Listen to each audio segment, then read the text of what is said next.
We now move into our next fireside chat on the topic evolution of satellite-based services, where our next speaker will discuss about mobile backhaul links, consumer broadband data beamed to the remotest corners of the globe, and a lot more.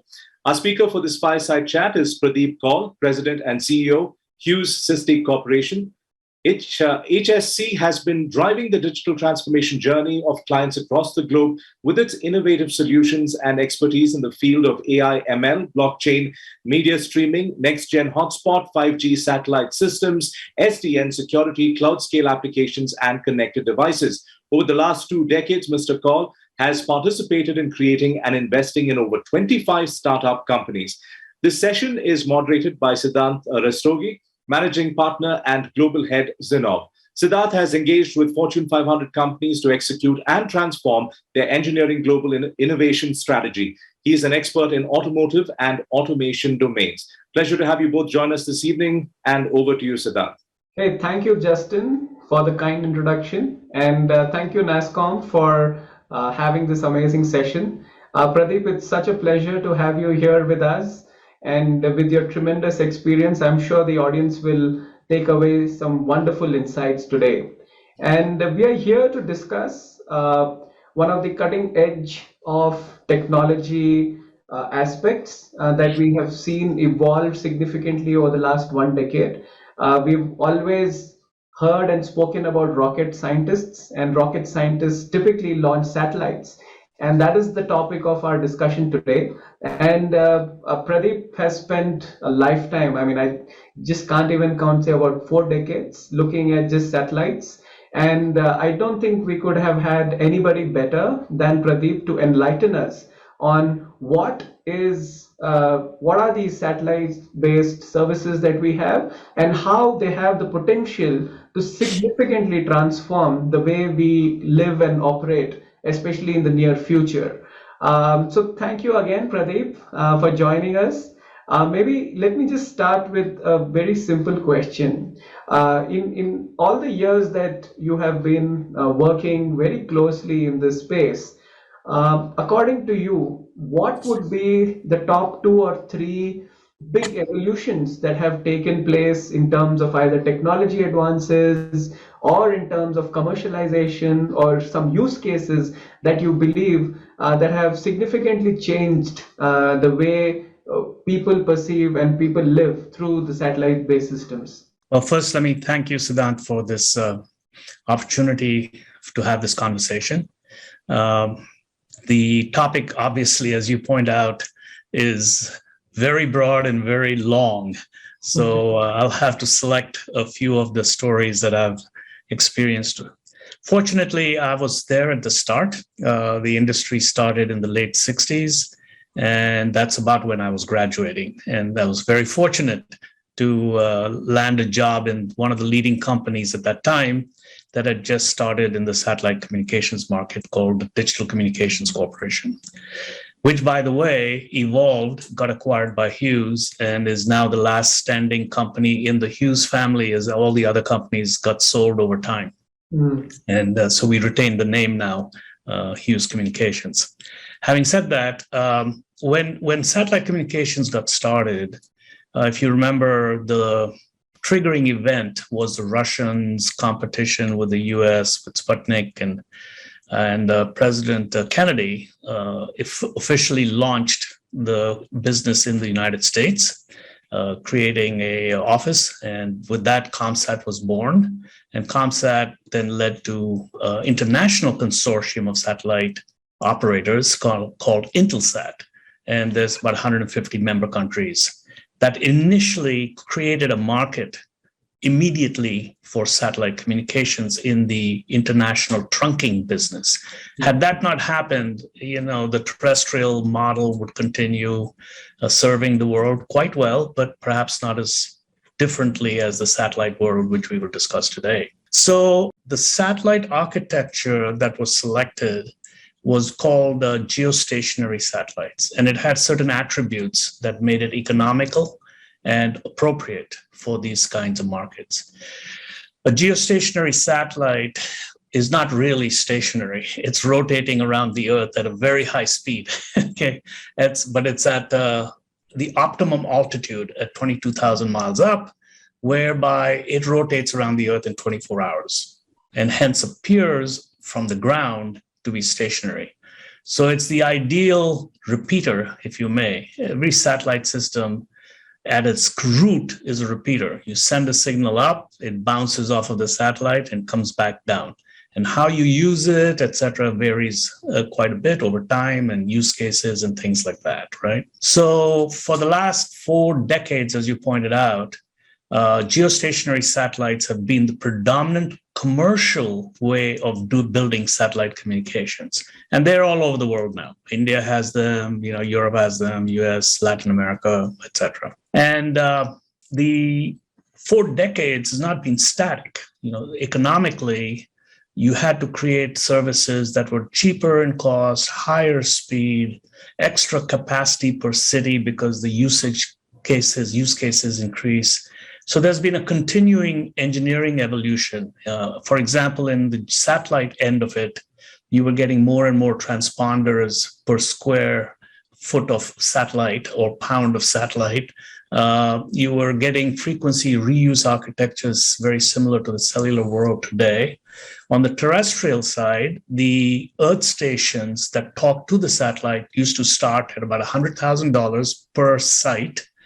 They're less than $100 per site today. So as those economics shift, the markets you can serve also change, right? So the markets they used to serve, i.e. the international trunking market, transitioned over time to domestic markets for enterprises, connecting enterprise buildings that are spread throughout the country, all the way down to the home directly.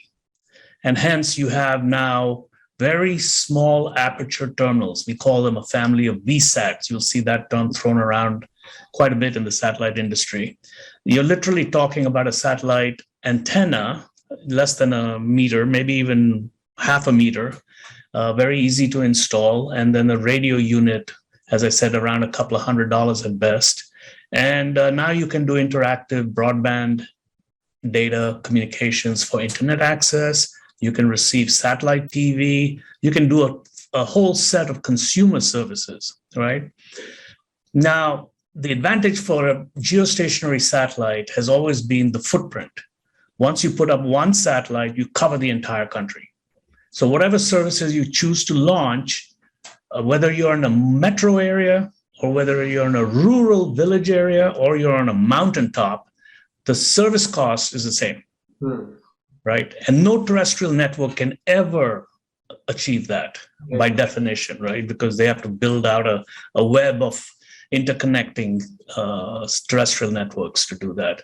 And so there's always been that advantage for satellite communication. Having said that, the more recent direction we're going, which we'll talk about quite a bit more, I'm sure, is a change in the satellite architecture. Rather than being geo, they're transitioning to low orbiting satellites. And you might say, why? Well, first, the delay of a signal going to the satellite and back dramatically drops if you're in a LEO, because the LEOs are typically 300 miles up, and the GEO is 22,000 miles up, right? The power, low orbiting. And then the power required to bounce a signal off of a LEO from your is much less. And the question I know everybody's waiting for is, when will cell phones be able to do LEOs? And they're coming. They're coming. Okay. So the challenge has been, in a stationary world, the antenna can be pointed, aimed, nailed down, and it's set. In a LEO world, regardless of how many satellites you have, whether it's 5,000 or 50,000, doesn't matter, the satellites have to be tracked in real time by the user terminal, right? And it can't be a mechanical antenna anymore. So you have to transition to something new. And the cost of that, economics-wise, et cetera, has been the big hurdle, which I think we're all about to break through. Interesting. So why is SpaceX and many of the other folks launching hundreds of satellites a month, even if they're LEOs? Why do you need thousands of satellites? Okay, so the answer is depending on the satellite they launch. They're called a family of what they call CubeSats. The satellites are shrunken down dramatically, right?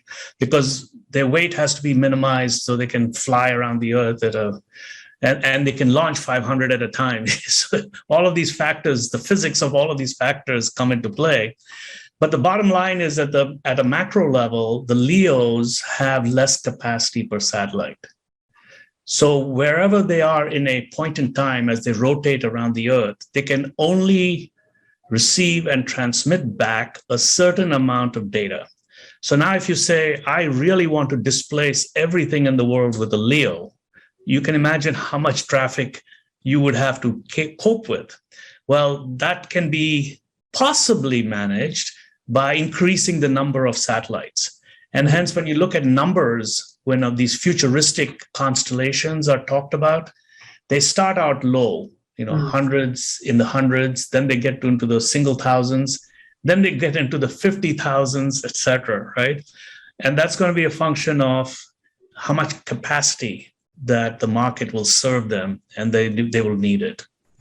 Got it. Interesting. So Pradeep, now that we are moving from one single large satellite to maybe a constellation of many mini satellites closer to us, what are some of the real use cases that these will bring to the table that we had never maybe experienced before, apart from just being a little faster, etc.?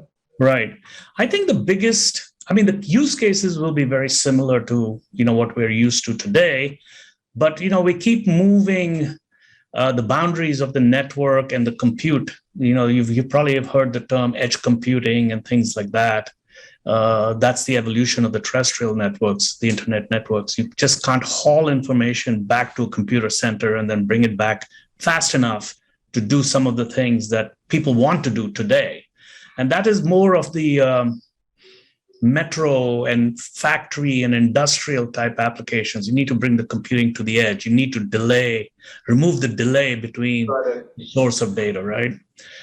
So that's one aspect. The second aspect, which I think may be even more applicable for the satellite offering that will change the world, is eliminating this digital divide. And the term digital divide has caught on a lot of significance because our dependency on the internet to get information and to get various services, whether they're medical services or whether they're other functional services like routing a car, all of these services are dependent on a broadband internet. Well, if you're only doing that well in the metro area where it's economically justifiable, how do you deal with it in the rural areas? Got it. You're right. And so some of these services, when I used to work for General Motors, I know you work for the automobile industry as well, to get GM to shift their cars to support cellular, I'm talking about 25, 30 years ago, was almost impossible because they said, hey, I sell cars in small towns in USA. And if you don't have adequate coverage there and you're building a service depending on that coverage, I can't do it. I can't say to people, buy my Ford in Detroit only.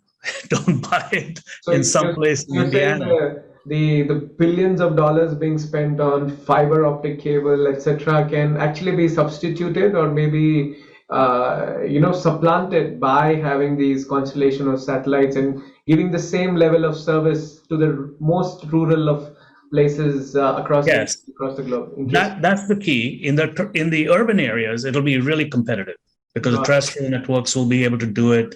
These new LEO broadband services will be able to do it, and they'll fight.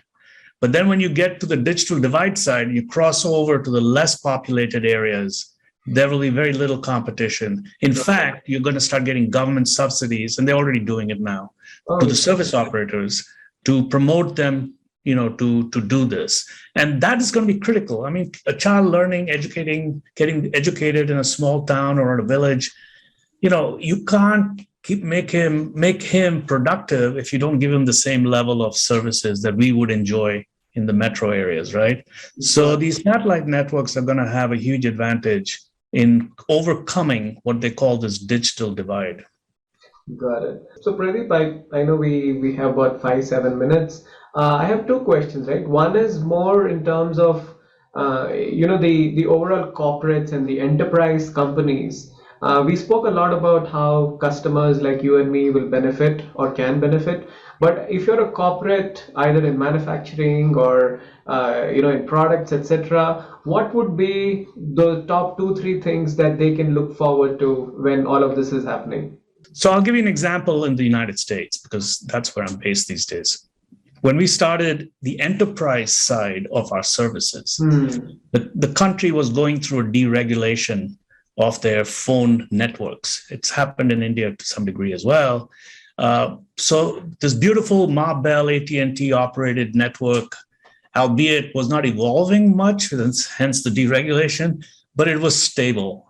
So if you had a corporation that had plants in 20 states out of the 50 odd states, you could go to one entity and communicate or get service from them in some form of uniform basis, right? When the deregulation occurred in the US, suddenly it created 7 regional Bell operating companies and inter-exchange carriers, et cetera, et cetera. And at the same time, there was an explosion in the data architectures, data communication architectures. IBM went into computing architectures that was geographically dispersed. They were not centralized anymore. And now the enterprises had to deal with all these different phone companies and different entities to build their corporate networks, which was a whole new paradigm. The dependency on data became so large at the same time that the networks were getting fragmented, right? And that gave a huge birth opportunity to people like us, the satellite industry, to say, look, we have the ultimate bypass. We'll put a terminal on your roof anywhere in the country in 3 days, and you can have your network operating and running, and all your computers can talk to each other, et cetera. That was the birth of enterprise networks for data communications in the satellite industry. And I think that'll still continue. I mean, when you go to somebody like a Walmart or these large dispersed companies, the person who's accountable for the computing services, if he can manage his entire network through one vendor, independent of everybody else, it's a huge operational savings. Right. So I think that'll continue. The problem was the speeds. The satellite industry was always lagging compared to the fiber industry and the other industries, but they're catching up with technological advances. So it should be fun to watch. Yeah, absolutely exciting. And I think that's a good segue to, almost my final question, where, so Pradeep, you've seen this for so many years, right? But if we were to, imagine us having this conversation, say 5 to 10 years from now, what would be those top 2 or 3 amazing things that we would have already witnessed in these 5-10 years through satellites? Right. That's a very challenging question. If I look at my experiences decade-wide, I would probably have failed every time answering that question. But what I've learned as well through the history is every time there is a challenge, the engineering communities seem to find solutions. For example, the LEO orbiting satellites, huge technological challenge. Can you imagine tracking tens of thousands of satellites in real time, being able to predict by design where they're going to provide coverage at an instant in time? They're talking about intra-satellite links now so that they can communicate between satellites to carry the traffic versus going back down to the ground until it reaches the location you want. But having said that, to achieve, that was known if you could economically do it, but the biggest challenge was the user terminal, right? Yeah. And if you could build a user terminal that could track these moving satellites while you yourself are moving, you got both ends moving, and you got to maintain a quality in that signal that can maintain that link. I think we're at the threshold where that can be done economically. I think you might have heard recently, baby step, Apple announcing, their integrated service. Yeah. Yeah. So they put it at a low end. It can send out a text message basically for an SOS or whatever. Amplify that into full video, full voice, transparent to anything you've used like today. No, you can't tell any difference. And you can go up the mountain and do it, right? In fact, when our company Hughes was being acquired by another gentleman, we've gone through many transitions. We had a satellite service we had launched with the Arab Emirates called Thuraya. So we had built a cell phone that could do what I just said. You could do phone calls and everything else, but it was a proprietary phone. You had proof of concept already. Absolutely. And so the best proof was, I won't mention his name, but he was the owner of the other company, said to us, hey, I'm going to climb a mountain in Africa, Kilimanjaro, and I would like to take 2 of your phones for my own safety because I'm having my family with me. And we shipped him off 2 phones. He came back and was thrilled. He had service everywhere, wherever he went. Eventually bought the company. That's nice. Okay, excellent. Wow, amazing. Let's hope not just CEOs, but everyone everywhere would be able to do so. Excellent, Pradeep. I think this has been a fascinating and a thrilling conversation. At least for me, I really enjoyed whatever short duration we had, completely packed with insights. Thank you so much, Pradeep, for your time and helping us understand this not so very easy thing. You kind of succinctly put it so in such an easy way. I'm sure all of us have understood it now. So thank you again, Pradeep. May I take a minute to share with you something new? We've been operating in India, aside from many other countries in the world, with the satellite-based services. But we're about to launch this LEO type low delay broadband service in India on the 12th.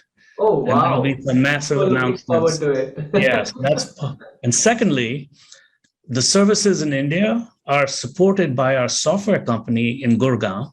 And we have about 1,000 engineers there that do a lot of the satellite communications that we're talking about. We're a well-kept secret. Wow. Yes, all of that stuff is being done. And so, India is a very important part of our business. I'm not just excited, I'm very proud right now. Yes, I am as well. Thank you. Excellent. So this is so amazing, Pradeep. Thank you so much. And thank you again, Nasscom, for allowing us to listen to Pradeep so well. So back to you, Justin. Over to you. You can take it away. Like Sidhant just said, that was indeed a very fascinating and thrilling conversation. Thank you, Pradeep and Sidhant, for that conversational and interesting chat on the topic evolution of satellite-based services.